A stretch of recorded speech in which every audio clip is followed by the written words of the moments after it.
मंदिर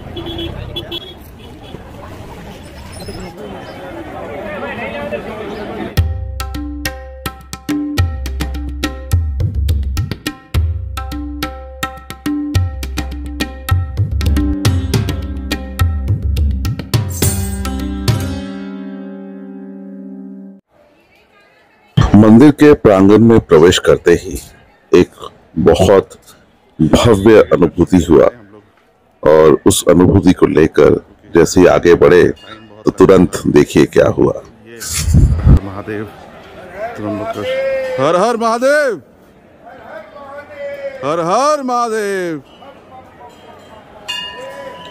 ब्रह्मगिरी पर्वत के चरणों के नीचे त्रिंबक शहर में स्थित ये भव्य ज्योतिर्लिंग मंदिर बहुत ही अनोखा है, क्योंकि यहाँ त्रिदेव बसते हैं, ब्रह्मा, विष्णु और रुद्र महेश।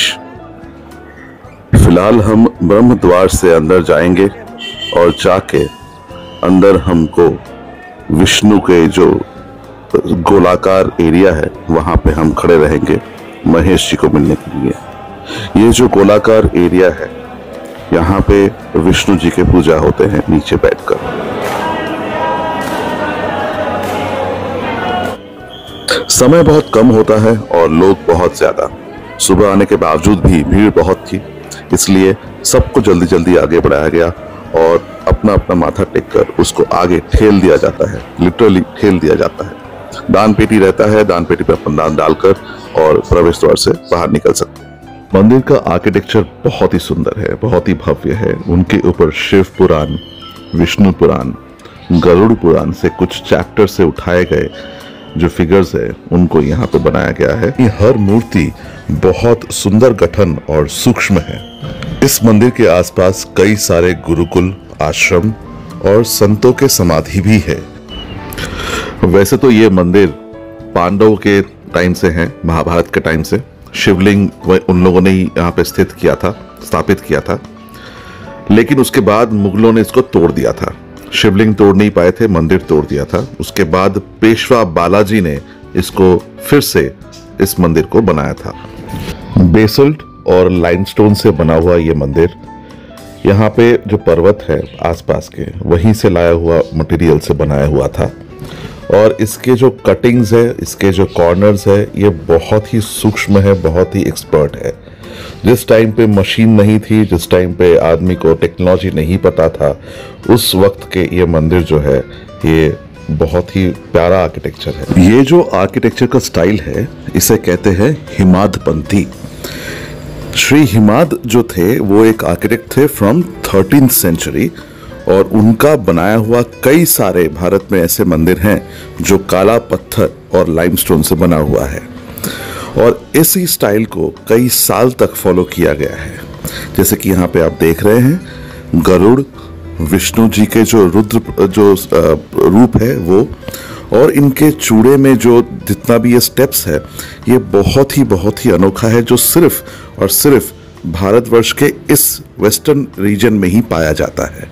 गणेश जी बैठा है अंदर ऊपर और ये जो है इसका मेन गर्भगृह, उसका ऊपर का चूड़ा, ये पीछे का पार्ट है मंदिर का।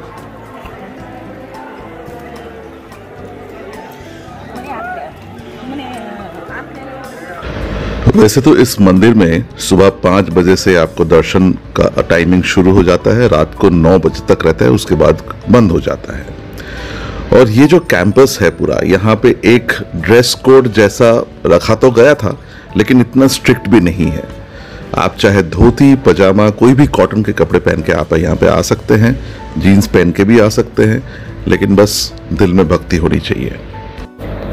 ये वही प्रांगण है जहाँ पे थोड़ा ऊपर जाकर जो कुसावर्ती कुंड है जो इंदौर के राजा ने बनाया था, वो वही जगह है जहाँ से गोदावरी उत्पत्ति होती है। गोदावरी के तट पे बना हुआ ये त्रिंबक शहर और गोदावरी के आगे जाके भी नासिक में राम मंदिर को टच करते हैं।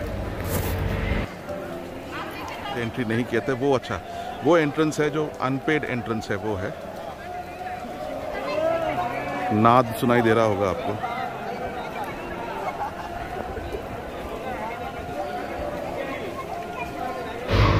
ये बाहर निकलने का रास्ता है, लेकिन एक बात जरूर याद रखिए, बाहर निकलते निकलते एक बार जरूर दिल से चिल्ला के बोलिएगा, हर हर महादेव। मेरे को देख के पहलवान लगता है क्या? वस्त्र लगते हैं? वस्त्र था हमारे, वस्त्र क्या है? उससे ऊपर आपके कोई जो कलीग है उन्होंने मेरे को बोला चलिए चलिए आगे चलिए।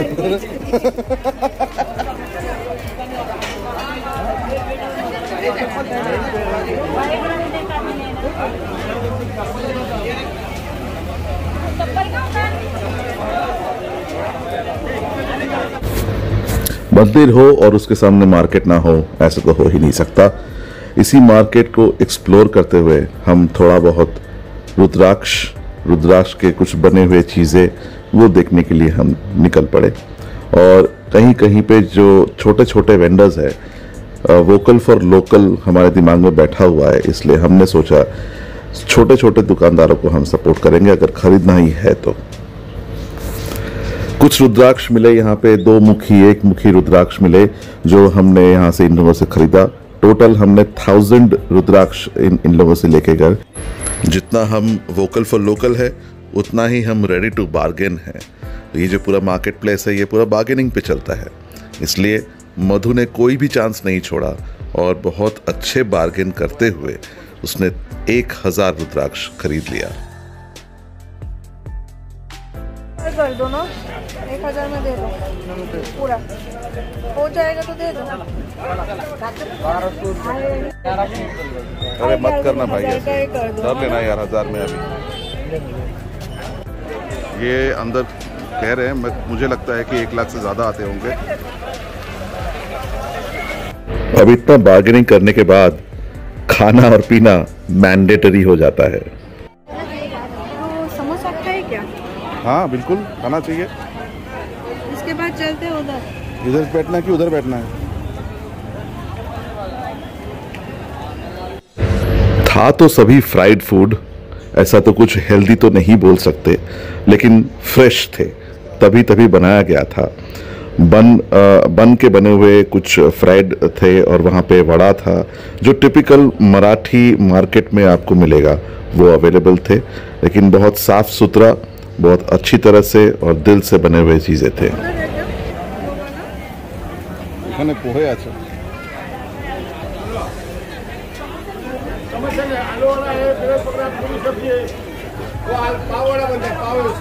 तीखा नहीं है ना? नहीं फिक्का है।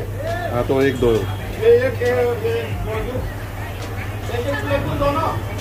हाँ एक प्लेट। हमें अभी लगी है भूख, सुबह से कुछ नहीं खाया, पूजा जो करनी थी पूजा हो गई है। अभी हम ब्रेड पकौड़ा और ये पता नहीं जो भी है बहुत अच्छा लग रहा है। ब्रेड पकौड़ा ही है वो बन। थोड़ी सी और शॉपिंग और थोड़ा सा कंपैरिजन ऑनलाइन रेट्स के साथ, ये तो हर किसी की आदत है।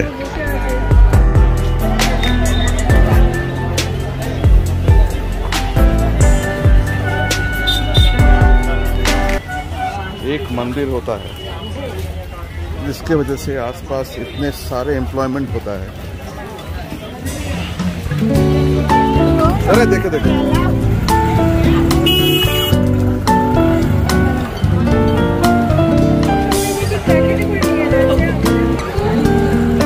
আমাদের স্পেশাল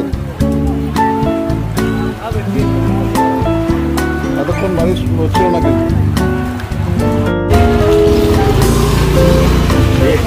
ये मंदिर कहाँ कैसे जाना है?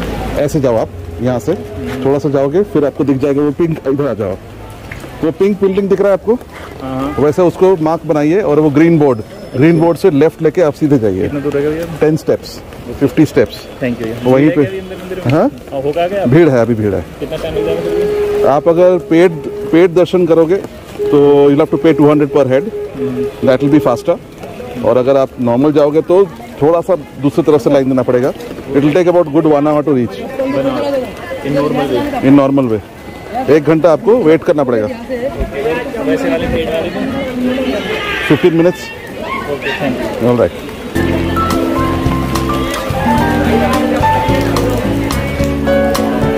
किसी को हेल्प कर पाए ये बहुत बड़ी बात है,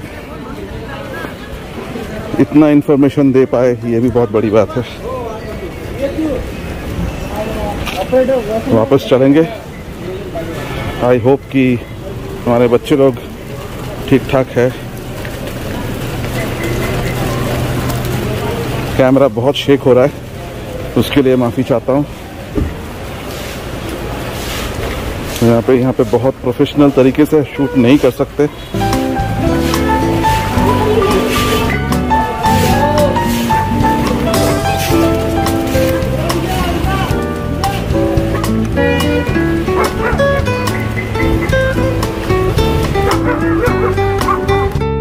दर्शन खत्म करने के बाद हम लोग बाहर निकले ताकि हम मेन शहर में अब जा सके, क्योंकि यहाँ से हम लोग चलेंगे एक ऐसी जगह पे जो आप अगले एपिसोड में ज़रूर देख पाएंगे। और ये जो है यहाँ से निकलने के टाइम पे आपको नीलगिरी और ब्रह्मगिरी और उसके साथ एक और पर्वत है, जो तीनों पर्वत एक साथ आपको दिखेंगे। हर पर्वत का जो चूड़ा है यहाँ पे, ये खुद में ही एक एक शिवलिंग है। उनका शेप, उनका जो नेचर, वो आप देखेंगे तो आपको लगेगा कि बहुत बड़ा शिवलिंग ऐसे नेचर में खड़ा हुआ है। हर हर महादेव।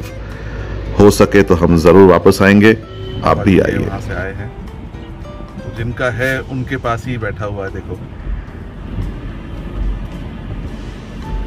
धन्य आजी डोला स्वामी निवृत्त देखिला, कुशावर्ती करू स्नान घेऊन निवृत्ति दर्शन। त्र्यंबकेश्वर एरिया से टोटल एग्जिट हाईवे के ऊपर।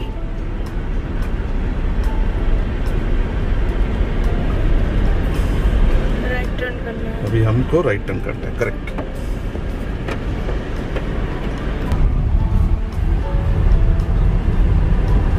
ब्रह्मगिरी, कलागिरी और नीलगिरी, ये तीन पर्वत के मिश्रण के तले ये त्रिंबक शहर बहुत ही शांत और सुंदर है। इस त्रिंबक शहर में त्रिंबकेश्वर ज्योतिर्लिंग का दर्शन करने के बाद इतना भव्य फीलिंग लेके हम वापस जा रहे हैं। हम अब चल रहे हैं नासिक शहर की ओर, जहां पे हम विजिट करेंगे कुछ और मंदिर, और हम देखेंगे इस वर्षा काल में गोदावरी का भयंकर रूप, और फिर मिलेंगे राम जी से और सीता जी से। आप सबको बहुत बहुत धन्यवाद ये देखने के लिए। प्लीज सब्सक्राइब कीजिए, लाइक करिए और शेयर करिए। मिलते हैं बहुत जल्दी अगले एपिसोड में। धन्यवाद।